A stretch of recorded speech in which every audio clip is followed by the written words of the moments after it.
Greetings once again from Eastern News 24. I see the bike Nkonye Chikweri Yazelo. Alright, today we'll be bringing to you the latest update on what is happening in the land of Ndibo and the whole entire Biafra land. Alright, in case this is your first time, don't forget to share, and once again, don't forget to subscribe. Alright, this news is according to the Biafran activist Wetala Bozi, as he quotes. Breaking news exposed. The Biafran activists exposed the Fulani plan to quietly take over Biafra land. Hear the news in details. All right, according to update Ajamakia Webiani Rapono Bosi Uruchinketa, one of the Biafran activists mailen Kife, big company Bonibo, over the Fine Melapia, Tontinana, Gaya Bifa with the Lunu Bosi Uruchinketa na Eastern News 24. Kuno nife one night working me Pelanya and them mado, but Stamakayabo Fulani plan. A very shocking plans in Danwaji unveil and they may go for his post. He gets here before people Kabalo, Kediatia, Nienda Ninoku. Over to you, sir. Welcome back to the channel. The warning nobody took serious. They are not coming to live in peace. They are coming to take the land, the power, and the people. These are the exact words once spoken by Nnamdi Kanu. Many laugh. Some said it was spreading fear. But years later, it is no longer just a warning. It is a reality playing out. Slowly, and the signs are everywhere. If you look closely, across the southeast, especially in Igbo land, strange things are happening. Entire communities are under pressure. Farmers are afraid to go to their farm, their own farm. Markets are no longer safe. Villages that were once peaceful are now filled with tension. And the people causing this problem, they are not being arrested. They are not being stopped. In fact, it looks like someone is covering for them. How did we get here? For over a decade, Fulani'S men have been involved in violent clashes across the country, especially in the Middle Belt and the Southeast. But these are not just ordinary clashes over grasses or cattle. They have become full-blown community attacks, leading to pine destruction and people running from their homes. And yet, there is almost no serious punishment. No serious punishment. Now, it has moved from Benue to Ebonyi, to Enugu, to Anambra, and people are beginning to whisper the same thing Nnamdi Kanu shouted years ago. This is not a coincidence. It is a quiet takeover. Still, the media hardly reports it the way it truly is. They call it farmer-elder conflict. But is it really a conflict? When one side is armed and the other side is only farming. In this video, we are going to reveal 15 shocking truths about what is really going on. You will see the pattern, the silence, and the strategy behind it all. So, before you judge, what is this? I ask you to do one thing. Watch till the end. Because by the time we get to the end, even the biggest doctors will agree something serious is happening in Biafra land. And it is being ignored on purpose. If you believe the truth must be heard, like this video, drop a comment and share it right now before it gets buried. When the protectors look the other way, imagine this: your village is under attack. You call the police, you shout for help, but help doesn't come. Or worse, they come after the destruction is already done. This is the painful story that many communities in Benue, Enugu, and Ebonyi have lived through. In some areas, security forces arrive hours after the attacks have fled. In others, they dismiss the victims as exaggerating. But why? Some say there is fear of touching the attackers because of powerful northern backers. Others believe there is a plan to weaken resistance in these areas by allowing fear to grow unchecked. This raises the question, who is really being protected? If people cannot trust those sent to defend them, what options are left? You can't form a community guide that gets banned. You can't carry arms to protect your land that gets labeled illegal. All you can do is run. Run. And what they say is the exact plan to make you too afraid to stay. Displacement through fear. Every time there is an attack, people flee. And when they flee, they don't come back quickly. They leave behind homes, farms, and land. That land slowly gets occupied by others. In parts of Ebonyi and Enugu, we now have abandoned farmlands and desert communities, and in some of these places, Fulani'S men have been sighted moving in. There is no gun to your head, but you are forced out. That is how this works. Displacement through fear is not loud. It doesn't make front page news, but it changed the land permanently.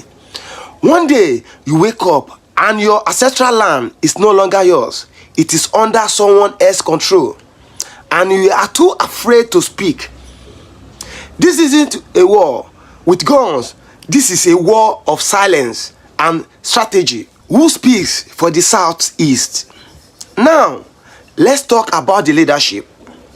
Where are the governors? Where are the senators? Where are the traditional rulers when these attacks happen? Yes, they condemn the violence, but where is the action? In many cases, Southeast leaders are too afraid to speak boldly. They fear being accused of tribalism or sedition, so they kept quiet or give speeches that do nothing. Meanwhile, there are people are dying, running, or watching their land disappear. Compare this to other regions where governors mobilize local security groups. In the West, Amotekun was formed to protect Yoruba land. In the North, Vigilantes operate freely, but in the Southeast, every attempt to defend the people is crushed. Even Ebube Agu, the so-called regional forces, has no teeth. Why? Why are Southeast leaders powerless or unwilling to defend their own people?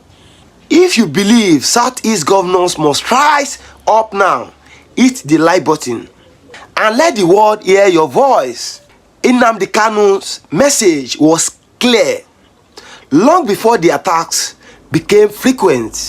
Nnamdi Kanu warned that a plan was in motion. He said, "They will come, they will bind you, and the world will say nothing." At the time, many laughed. Today, those same people are silent. Kanu's message was not about it. It was about alerting his people to the dangers of silence. He called for self-defense.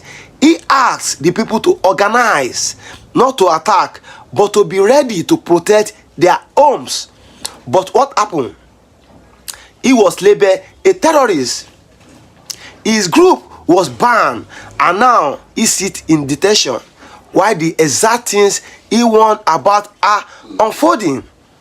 Some say it was controversial, others say it was dramatic, but today many agree it was right. Why the media refuses to say the truth?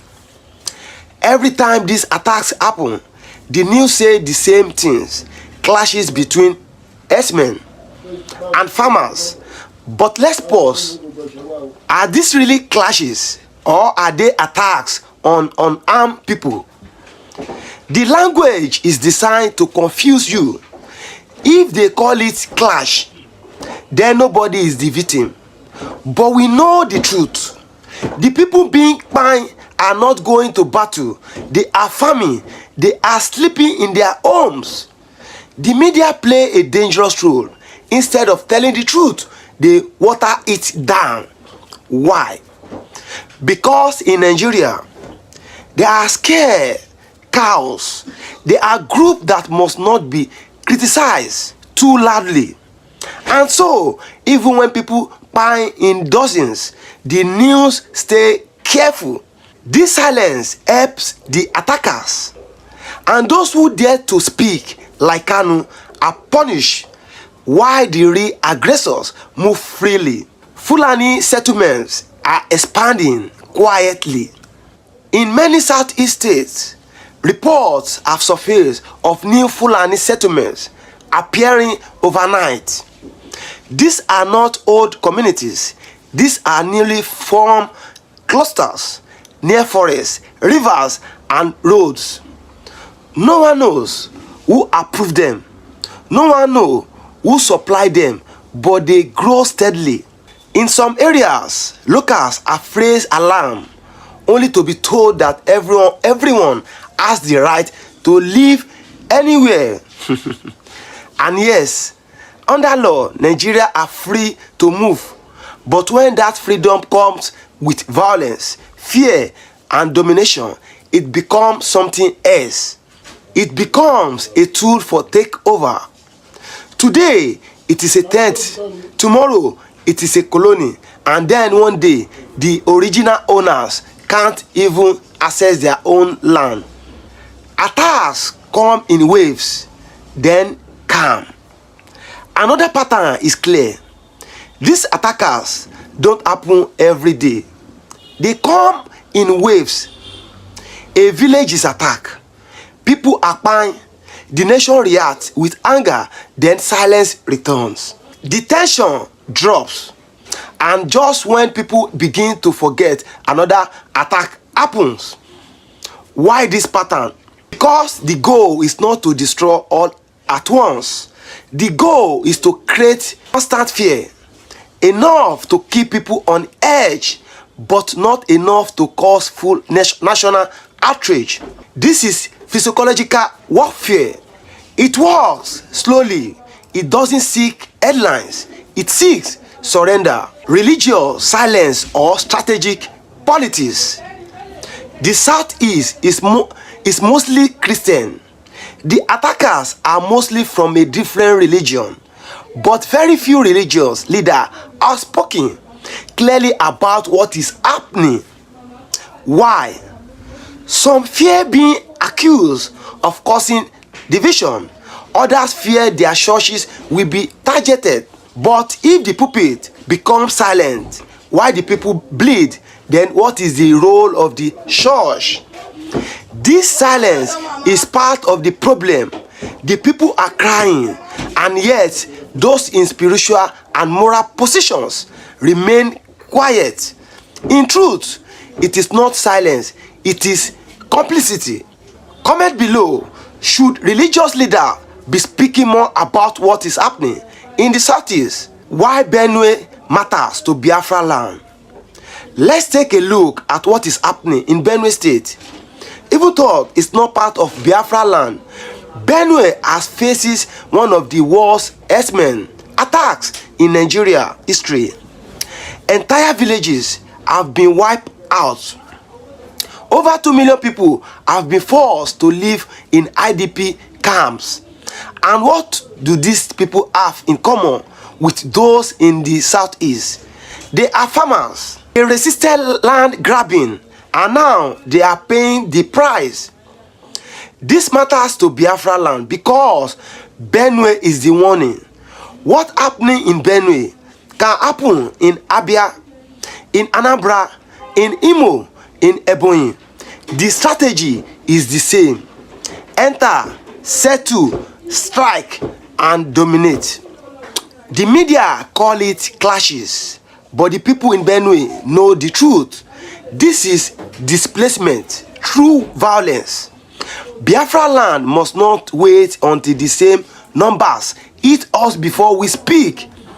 Benue is the alarm bell. Yes, alarm bell.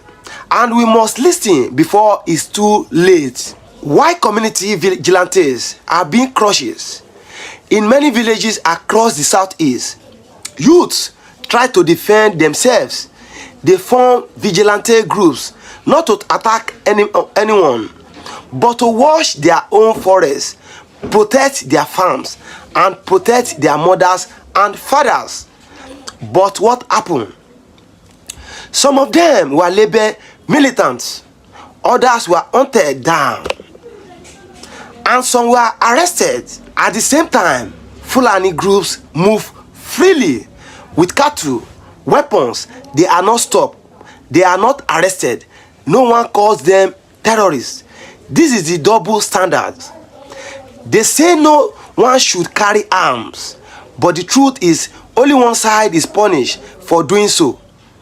The other side is protected, even praised.